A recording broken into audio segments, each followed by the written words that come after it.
How about this? Part 5. Show me the money. Show me the crypto. Are we getting more psychedelic, folks? Are we getting more psychedelic? Now we're going to start to really get into how do we integrate? How do we access? Well, hey, look at this, Shopify, e-commerce. This is what I did, this stuff. Well, I've been doing it, so I've been doing it for 25 years. I still do this. My businesses online operate like this. This is a traditional funnel system.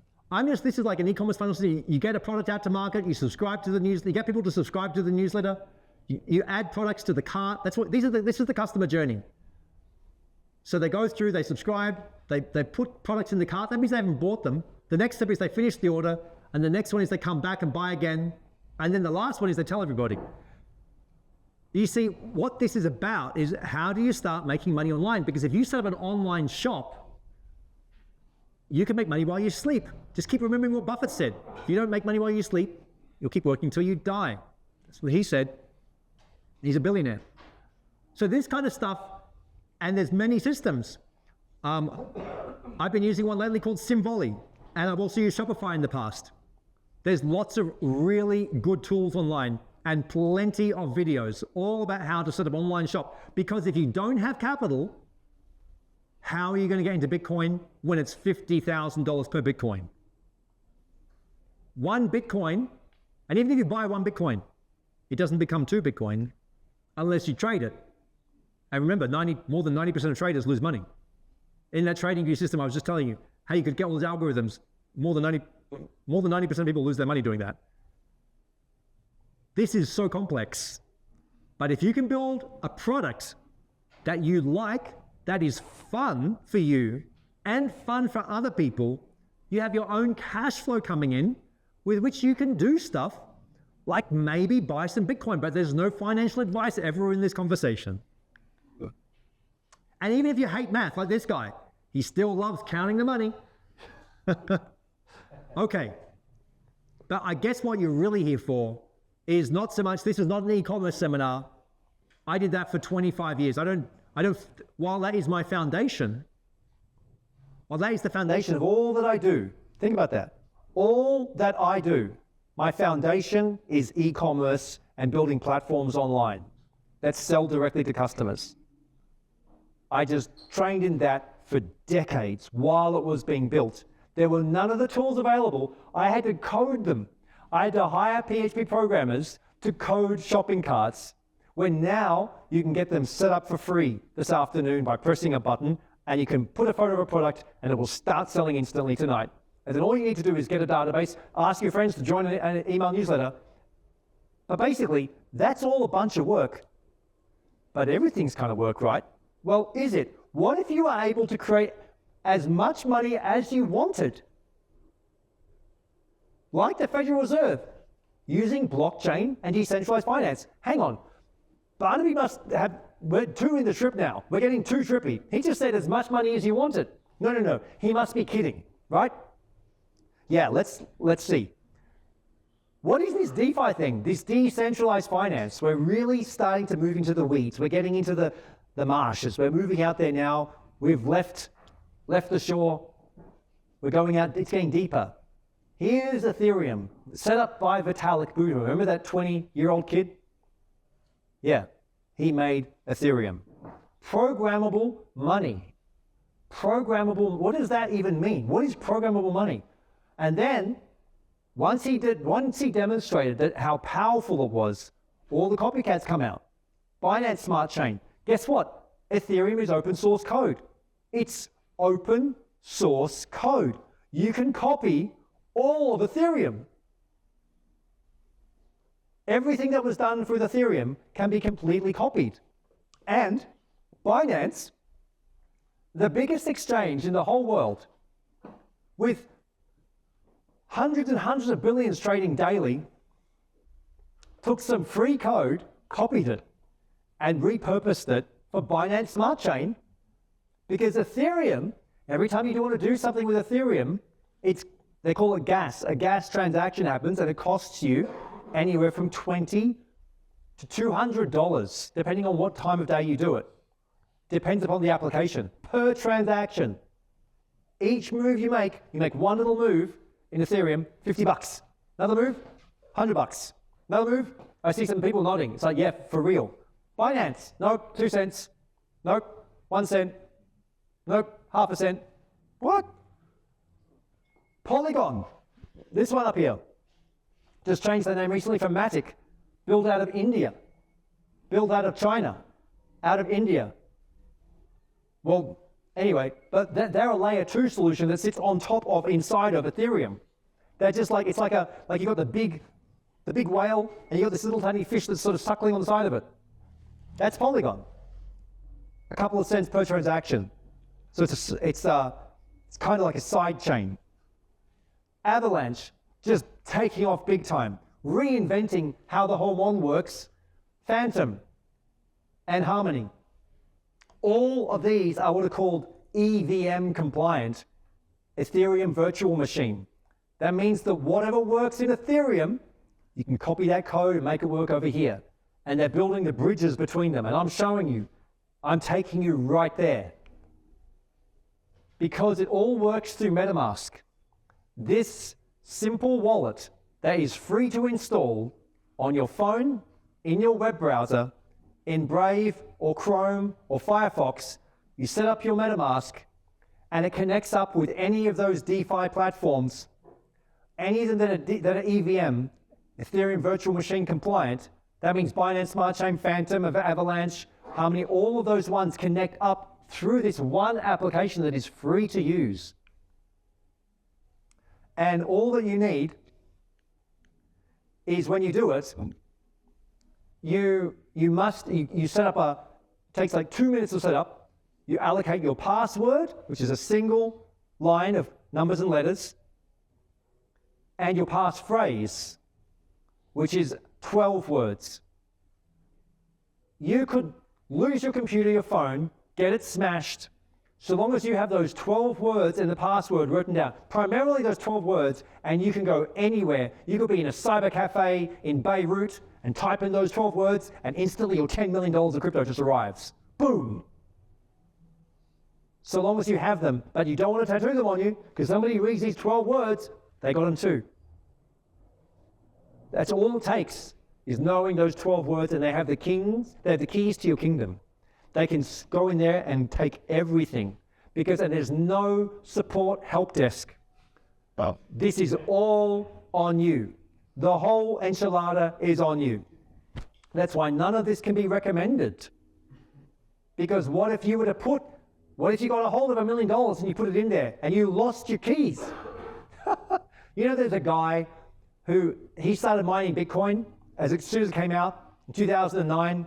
His girlfriend didn't like the sound of it, his then girlfriend, and they were living in this tiny little apartment, so he stopped mining, and then he threw away his computer into the tip. He threw it away because it was worth not even 1 cent. There was no value. People were just playing with it like tokens. And then a couple of years later, once it hits like $1, he's like, oh my God, I think I had 10,000 Bitcoin I'd mined.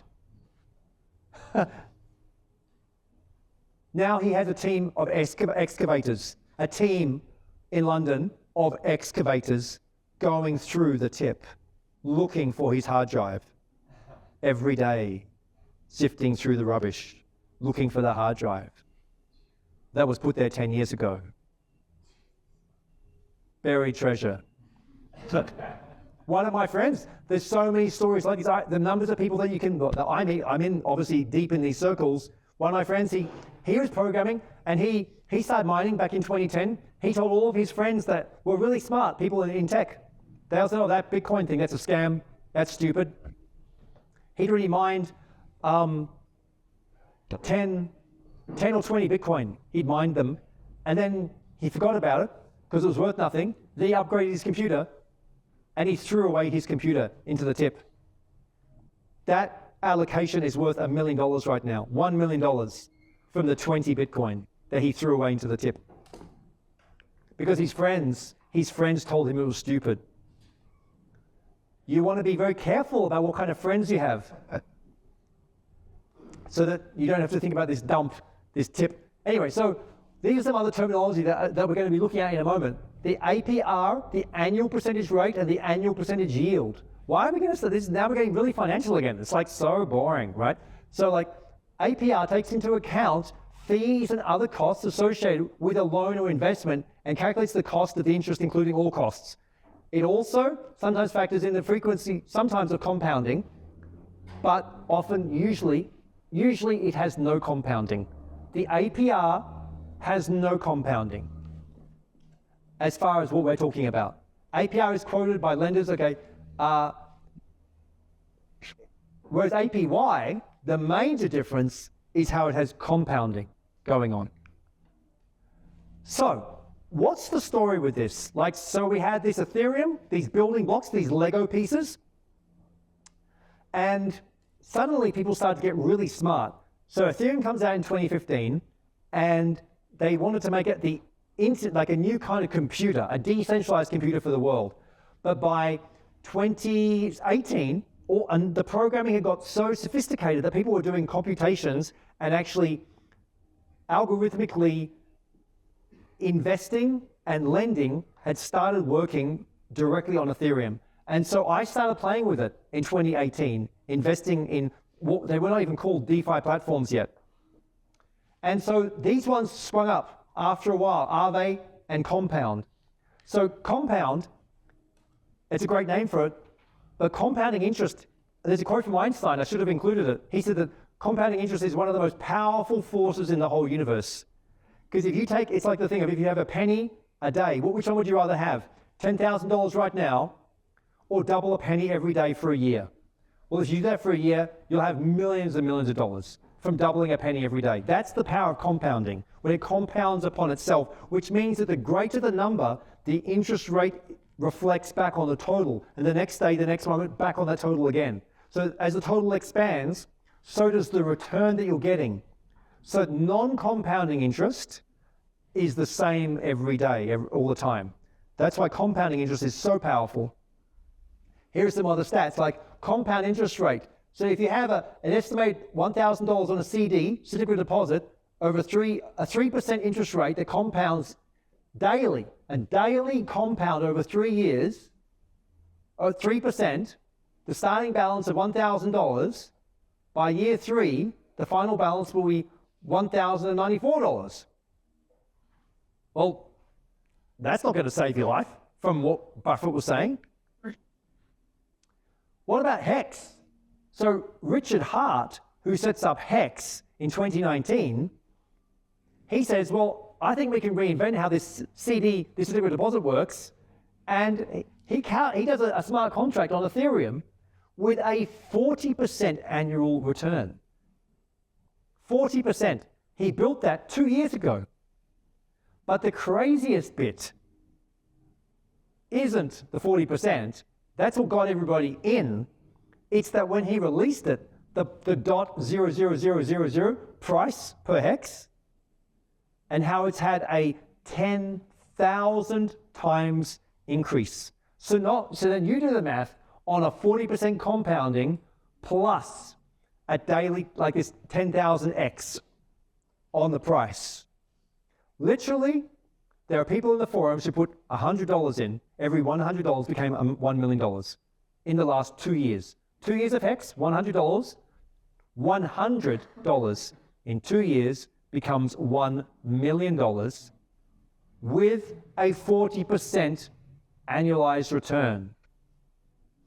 That's $400,000 coming at you new every year from your $100 investment.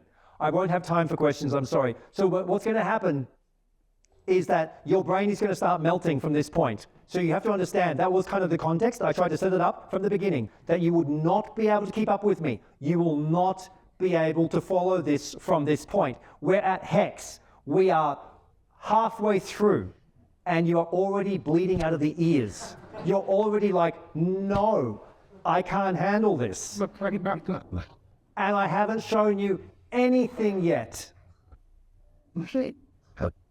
So this is still live now.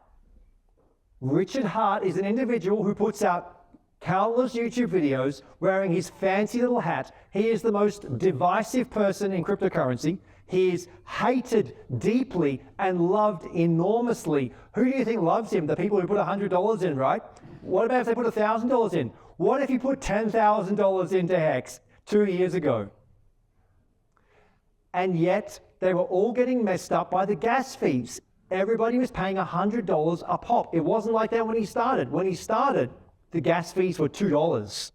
In 2 years, the transaction fees on Ethereum skyrocketed, and it pissed off Richard Hart. And he was already a millionaire. He was mining Bitcoin. He was mining it when it first came out, when it was zero value. He was already a millionaire when he did that. This guy's a young dude. He's in his early 40s. He made millions in a normal business, he was doing e-commerce. He did e-commerce back in like 2005, made a bunch, I spent 9 years traveling the whole world. Literally, I sold my company. I did whatever I wanted to do. I was like, I'm over this. I did the whole normal thing that society told you to do. And I was like, I'm done with that. I'm going to just do whatever I want, traveling the world, living on beaches, having a blast. He did that too. But he also happened to find Bitcoin at the beginning and mined it for free.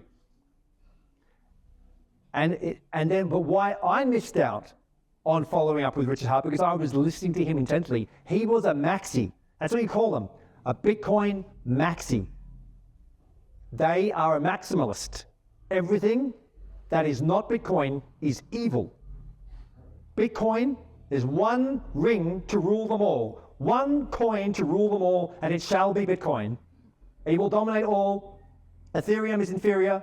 The man who taught me, his name is Bushido. Bushido is not real. The man who taught me is not real, and yet he taught me all that I knew and grabbed me by the scruff of my neck online and said, grabbed my face and pushed me into the crypto and said, Barnaby, you shall stop doing everything else. I said, hang on, I thought Bitcoin was just cool. He said, dude, it is the only thing in town. That was in 2016 when he explained that to me, when he was mining Bitcoin. That's what Bushido was doing. And when somebody tells you, stop everything else you're doing. So I said to Bruce Ellis, I have to stop everything I'm doing.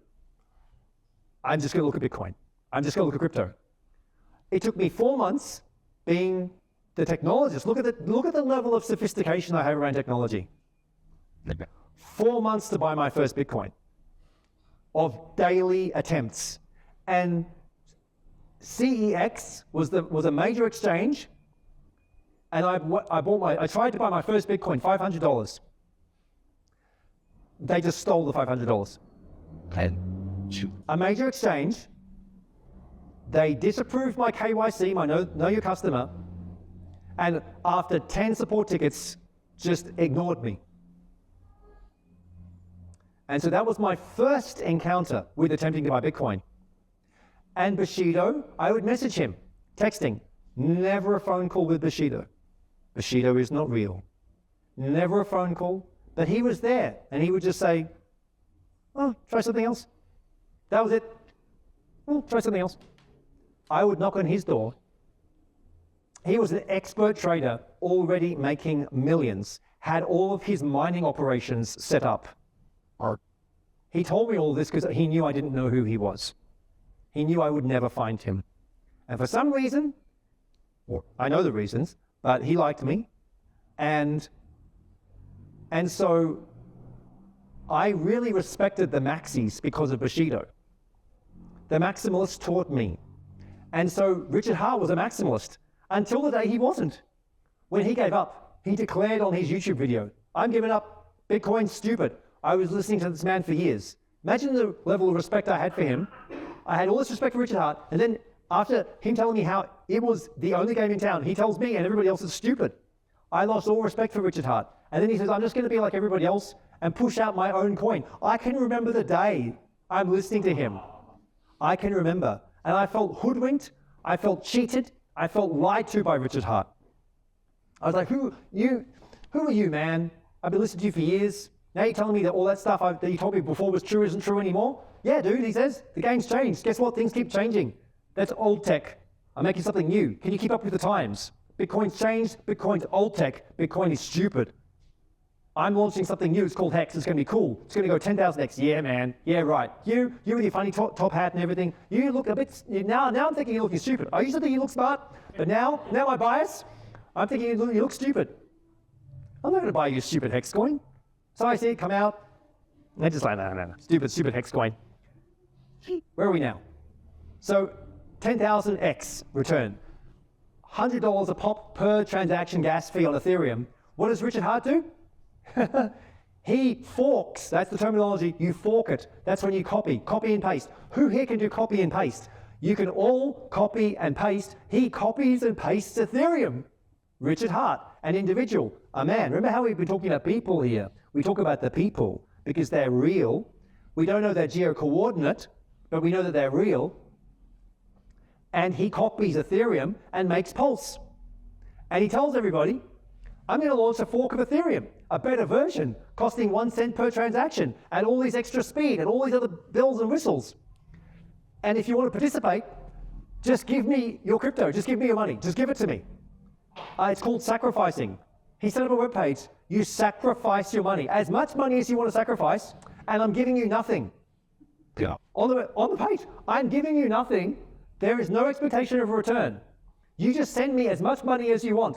He raised $1 billion in 2 months. $1 billion in less than 2 months. I think it was like 6 weeks. Hundreds of millions of dollars daily pouring in. No return, no financial return, just giving your money sacrifice. Wink, wink. Everybody knew it. We all knew it.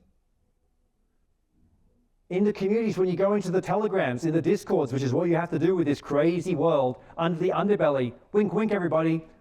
We know that Richard's going to take care of us, right? He's going to give us the Pulse coin. And so he does this, because what he's doing, it's not only a fork. There's been plenty of forks. I showed you the Binance Smart Chain, etc.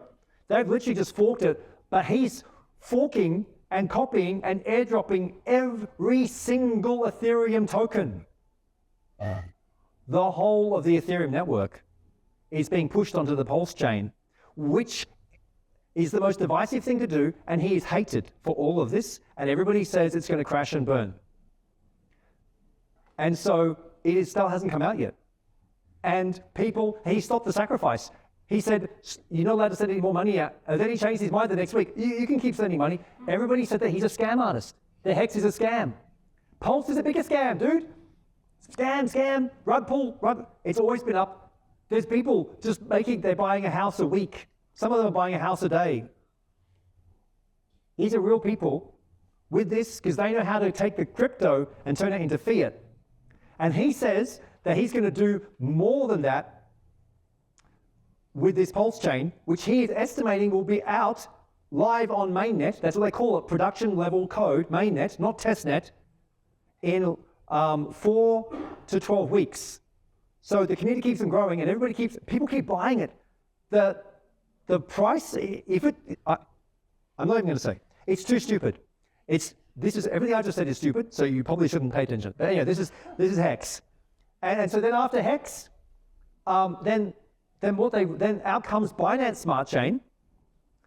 And in between that was what was called Uniswap.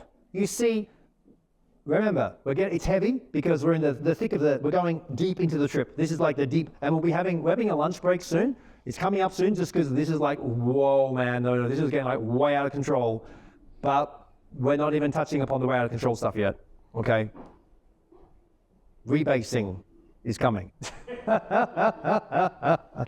Okay, we're just at PancakeSwap. PancakeSwap, like look at this, 100% APY on an automatic restaking compounding.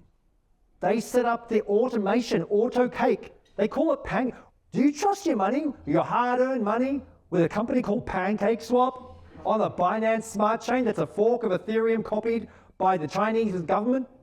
Set up that. That's actually what it is.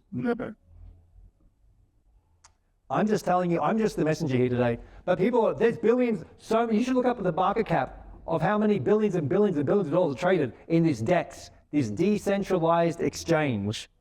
That's a copy of Uniswap.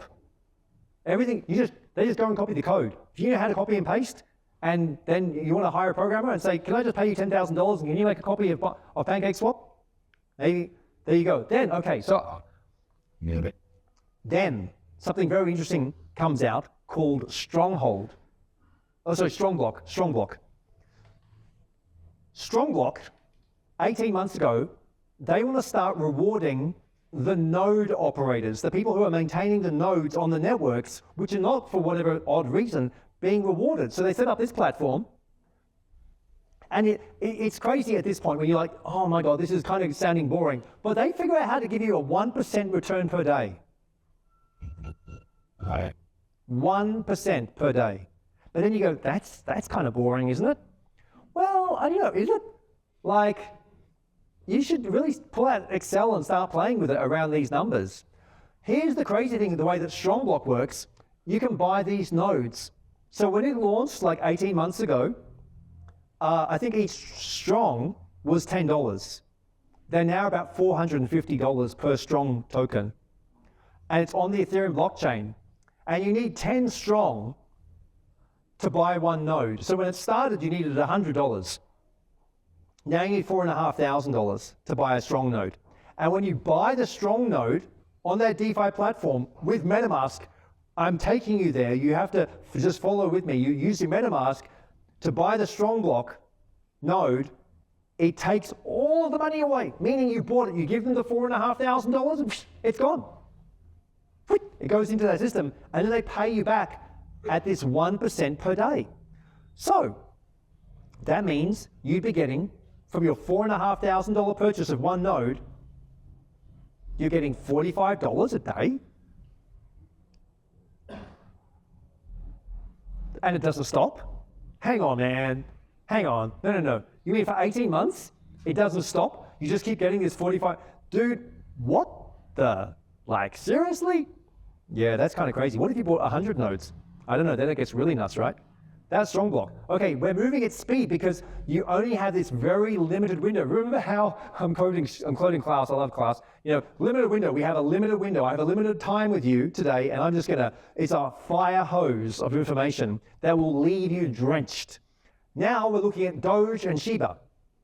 And yes, lunch is fast approaching us. So these two stupid meme coins, especially the one that gave you 450,000x return, the 55 million where you put $2 in 18 months, a year ago, and it made you $1 million. Which one? This is what this guy's saying. So Shiba Swap. So basically Doge was meant to be a joke. They copied, once again, remember, they forked Bitcoin. They took the code from Bitcoin. That's what they did with Doge. But they weren't reckoning and counting on Elon Musk. Hang on. So this billionaire that runs SpaceX, gets all the contracts from NASA and Tesla, etc. And he just starts tweeting last year about Dogecoin, which was in the backwaters. Everybody, it was a joke. It was literally a joke coin. It had zero functionality, zero purpose, almost nothing happening with it. And it's like, he just touched it. He just went, I'm going to make you happen. Because he had so many millions of followers, and it instantly started blowing up. And when the first tweet came out and it popped in price, people were like, that's so stupid. What about when the second tweet happened and it doubled again? What about the third tweet when it doubled again? And every tweet he posted, everyone's like, no, surely this has to stop. And Doge just started rocketing. This other crew looks at it and says, wow, people are obsessed with these dogs. These dog meme coins. What if we make one that's got a little bit of smarts in it? And we're using the same dog. They're even copying the Shiba Inu dog. It's a real dog, Dogecoin. Now they're not even copying the code. They're copying the brand. They just copy it. And if you dive deeply into the people behind it, who are all anonymous, but there are photos of them hanging out with, some of them maybe with Vitalik, it's the people. Every time, it's the people. Always, always, always the people. They all know each other. It's very tight. And so if you want to be like Elon and touch something and make it happen, if you want to be like Vitalik and touch something and make it happen, and then Shiba happens, and then they launch Shiba Swap. And in Shiba Swap, when it first launches, they do this liquidity event. A liquidity event is when you want to suck in all the liquidity into the token as much as you can and give people the craziest return at the beginning. So you get all that capital in. They did that. And so you literally, like you put like at the beginning when it launched, like maybe 4 months ago, you put $1,000 in, it's making $1,000 a week for $1,000 in. Does that get anybody's attention? Does this at all sound interesting? I know it's kind of like, what? Remember, where I'm taking you, the context of this is not to dazzle you with technicalities and DeFi platforms and these apps, nor even with the figures. It's keep remembering the context that Bruxelles set, and then what I showed you earlier about the people printing the money. And that all power comes from money production. And now I'm showing you, are these money production apparatus, instruments of money production. It's so very strange. And then you look at all this, 96% return. These are the current figures, 80, 79%. You are impressed, you're like, pancake percent? Pancake, like 100% return? This one's 100% return? But then I told you about Strongblock at 1% a day. That's a 360% return. That means you put like you put $10,000 in and you get $36,000 out at the end of the year. But what happened if you used it and bought more strong nodes and now you're compounding on the strong block? So when people launch these tokens, they call them an ICO, initial coin offering, and they became very popular in 2017, but they got a bad name because of all the scammers. Did you know that you can literally just copy a document called a white paper, change the headline, copy somebody's smart contract code, push it out to your network that you've built, and you've launched yourself your own token? Anybody here can launch their own cryptocurrency. And they can do it easier now than when I first started launching them in 2017. I've been launching currencies for 4 years. That's a very strange thing to do. Do you know the only people who could launch currencies prior to this were kings and presidents and central banks? And now, that power, that's why we had so much conversation about power. You now have access to that kind of power, and I haven't even started yet. I am delivering you, about to be delivering after lunch, so much power, you won't even know what to do with it. You'll be like, no way, Barnaby. I'm sorry, this has to stop. I remember earlier on when you said to me, I could make as much money as I wanted. You said that. That doesn't compute. That's got to be scammy. Well, okay, so Strongblock's been running for 18 months. At a compound, you get 1% a day, 360% per year. What, you mean like Hex, 2 years down the track, Shiba Inu, $2 becomes $1 million? Like, and there are millions and millions of people participating, and billions and billions and you should do that. You should go there on the sites and count how many billions of dollars are in these platforms. That means fiat money going out of circulation into these platforms. Real, what you think is real money. You think there's a real money when you can print your own in your own currency. When I've been doing that for 4 years, and do you think I would ever let almost anybody know that? I can't even believe I'm telling you these things. It's very strange to share such things. These are not, do you know, how many people do you think in this country would hear these kind of things? Some people might say it's dangerous. Let's find out. Let's find out how dangerous this can get. So you create, this is how you run your own token sale. You make a token, you create a product or a service. So you create a product, that goes back to the e-commerce, back to the Shopify, these kind of platforms. You make a product or a service along with a token, you combine it with a token. So it does require some creativity. And you have an app, maybe it needs a token, you distribute it, you build a community, and bang. You know, you just need a couple of thousand people trading, and you can push a token price into a valuation in the millions from a couple of thousand people. When they get excited about your dog coin that you copied because you added 5% difference to it. So here we have Bitcoin that we've been talking about, the kingpin, it's the gorilla. When Bitcoin moves, everybody jumps. That's what happens in the markets. Then you have the altcoins headed up by Ethereum that many say will have the flippening. The flippening is when Ethereum flips and takes over Bitcoin. The maxis don't like it. They don't believe it. It ain't going to happen according to the maxis. No. But the Ethereum tribe, these are all tribes. But hang on, isn't every currency just a tribe? It's just a group of people saying, we love this currency best. So the US, have you heard what some of the people in the US government have been saying? How even Trump came out recently hating on crypto. Hillary even came out hating on crypto, saying this is a threat. They're actually admitting it now in public. This is a threat to the US dollar, which is the supreme reserve currency for the world. Remember the currency wars. What does that even mean? What does it look like when you're living, when you're participating? Who wants to participate? Who wants to arm up with your dollars that you can now be master of while they print them into infinity? And then we have the stable coins that are pegged and backed to the US dollar.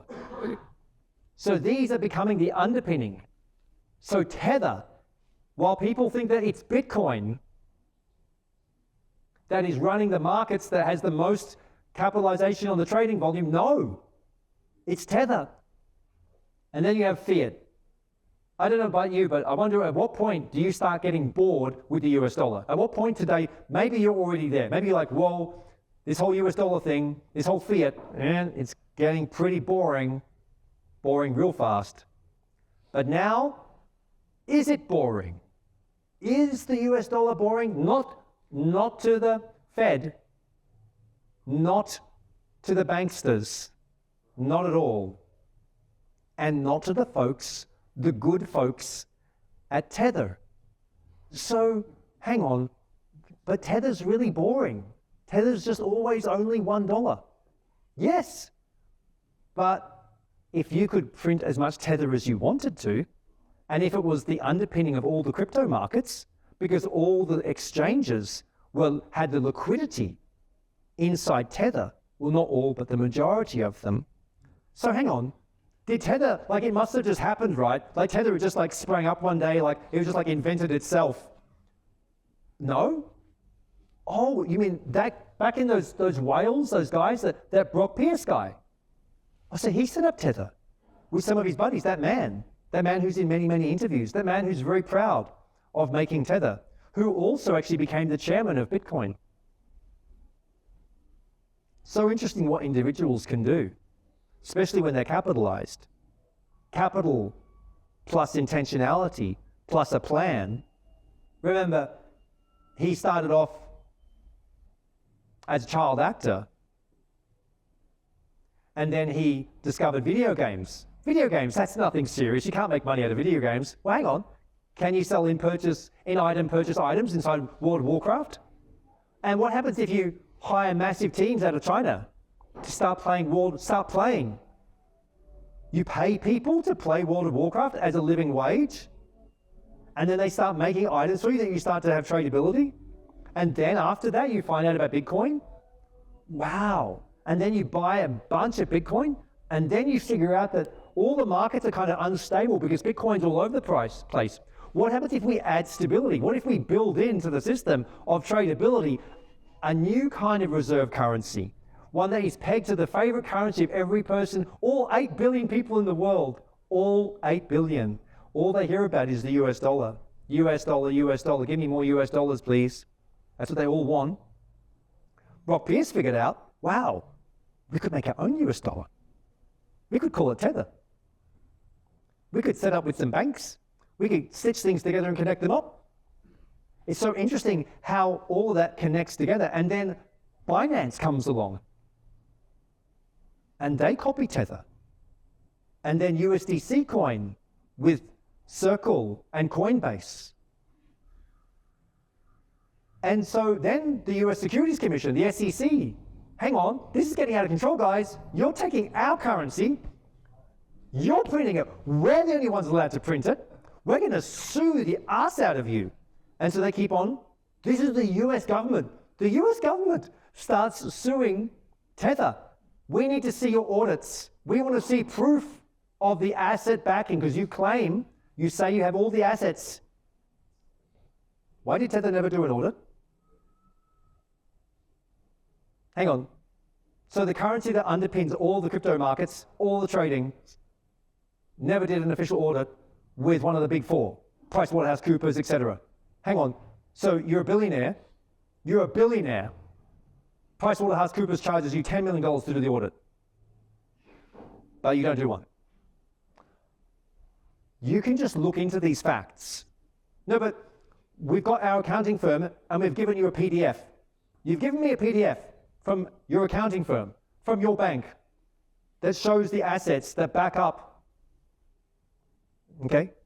That's something, I guess. That was a new iteration. And then the US government loses their lawsuits against Tether. Hang on, but Tether's a privately run company that prints their own US dollars called Tether, that the US government has unlimited resources because they're connected with the Fed that produces as much money as they like, but then they lose the lawsuit against Tether. Maybe this stuff will make sense to you and it doesn't make sense to me. Or maybe we don't like contemplating connecting the dots. But these stable coins are picking up heat. These are picking up heat, these privately run stable coins that are pegged to the US dollar, when we know the CBDCs, the central bank digital currencies, they want to launch them. So guess what? I liked gold better. I thought that gold represented a better bet than the US dollar, like plenty of people did. And so I made my own. I built clean gold. Everything that you see with the Clean Gold platform, I found a team over in Western Australia that has clean mining, and together we took that clean mining operation and put it on the blockchain and digitized gold. But guess what I discovered in the process? That crypto people, they hate gold, and gold people, they hate crypto. And so it's boring. And yet there are still a few of these gold-backed stable coins. But Paxos makes another US stable coin called Pax. And they did all of the programming. Have you noticed how PayPal has come out, integrated now with Bitcoin, with crypto? Except it's not, you don't have access to it. You can't just take it out. It's crypto inside PayPal's ecosystem. Just trying to think of what that means. Hang on. It's crypto inside PayPal's wallet, and you're not allowed to take it out, but they call it crypto, they call it Bitcoin, and it was all built out using Paxos. And Paxos also launched a gold stable coin that has got hundreds of millions of trading in it. And we built one that has no cyanide, no mercury. It's completely toxic free. That's why it's called Clean Gold. And so I thought that was kind of cool. And that operation is still going. And as you can see, if it's beginning to dawn on you, like I think it is, that this stuff is complex. It's complex. It might even be dangerous. And it's not easy to figure out exactly what's needed to make something work. So this one is operational. And we're just looking for the sparks to get it up.